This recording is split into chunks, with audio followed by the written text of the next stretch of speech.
Bom dia, turma. Estou apresentando hoje o capítulo 7, né, falando sobre as grandes navegações e o sistema mercantilista, onde se diz que nos séculos 20 e 21 tem apresentado ao mundo um processo, né, de integração social, política e econômica, ao qual foi dado o nome de globalização. Né? Bons exemplos disso foram a formação de blocos econômicos, como o Mercosul, né, na América do Sul, e a Comunidade Europeia, onde vigoraram relações econômicas específicas entre os países membros, ok? Então, nós temos aqui, podemos dizer que, mas quando teria se iniciado o processo de globalização? Para alguns historiadores, esse processo ele começou ainda no expansionismo, tá, romano, que, por outro lado, também é visto como um processo de aculturação, pois Roma dominava outros povos em sua expansão. E assim, a teoria mais aceita é que a globalização teve início com as grandes navegações, ok? Podemos observar aqui nessa imagem, né, a expansão marítima, que foi a partir do século XV, e foram decisivas para o processo de globalização. Tá? Essa aqui é uma representação de uma caravela em azulejo, tá? Em Lisboa, Portugal. Aqui são as pessoas, né, que antes, né, os comerciantes, que antes dependiam das caravanas que eram controladas pelos árabes e pelo mar Mediterrâneo. Aqui o transporte de mercadorias, antes da descoberta da rota para as Índias, era feito na maioria das vezes por caravanas que tinham de enfrentar caminhada extenuantes, né, bandidos, calor do deserto e etc. As expansões marítimas, né, com as transições, né, que marcaram o fim do feudalismo e, consequentemente, o renascimento comercial, junto com a formação do Estado moderno, foram um fator determinante para diversos países, né, a se lançarem nas chamadas grandes navegações, iniciada, né, por Portugal e Espanha. Assim, acima de tudo, né, o comércio foi decisivo para que os europeus se arriscassem nos mares, indo além dos limites do mar Mediterrâneo, ultrapassando principalmente o Oceano Atlântico. Para muitos historiadores, a globalização se iniciou com as grandes navegações, ou seja, foi a expansão marítima que pôs em contato de forma rápida regiões que estavam fora das rotas do comércio marítimo, como a América, a Ásia e a África, durante os séculos XV e XVI.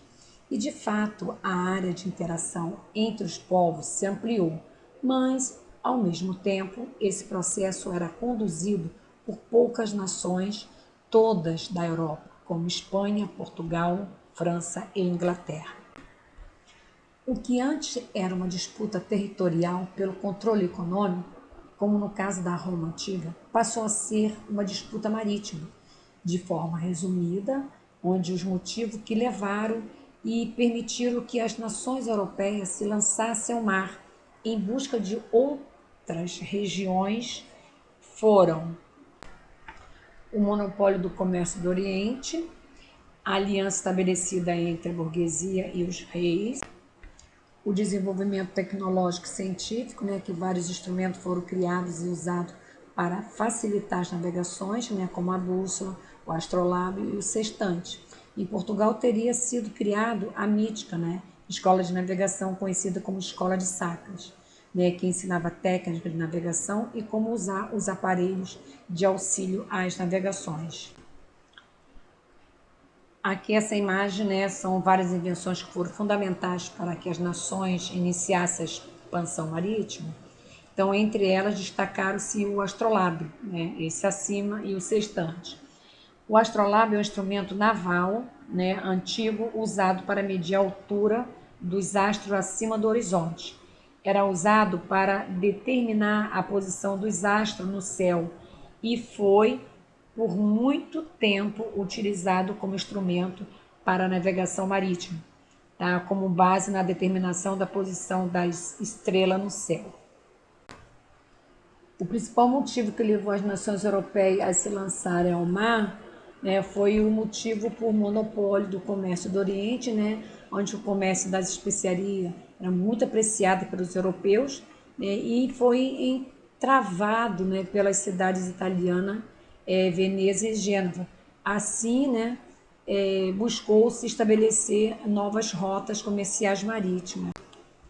O que podemos falar também, né, é que outros fatores da expansão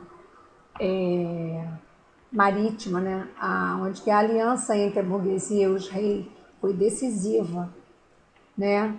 A importância dessa aliança foi que entre o rei, teve a possibilidade de garantir o processo das grandes navegações. Então, na época do feudalismo, cada feudo cobrava seus tributos e impostos, fazendo com que ficasse inviável o comércio com outras regiões. Então, com o surgimento da burguesia e das cidades, os burgueses eles buscaram defender a centralização política, estimulando o surgimento de reinos que cobrassem, então, assim, um único imposto. Então, dessa forma, sobravam mais recursos para investimento na ampliação do comércio. Também, nesse período, né, um dos fatores que dificultavam a expansão marítima eram as lendas, eram os mitos de monstro no Oceano Atlântico criado pela Igreja Católica, porque era contrária às grandes navegações. Então, as diversas teorias conspiratórias, como a de que alguém navegasse em linha reta, cairia num penhasco sem fim, aonde as imprecisões nos mapas, né, cartográficos da época, que apresentavam muitos erros. Então, as dificuldades financeiras para as navegações. Normalmente era preciso encontrar financiadores para esses empreendimentos.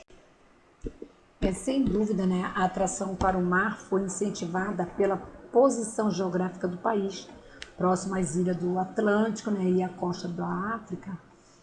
Dada a tecnologia da época, era importante contar com correntes marítimas favoráveis.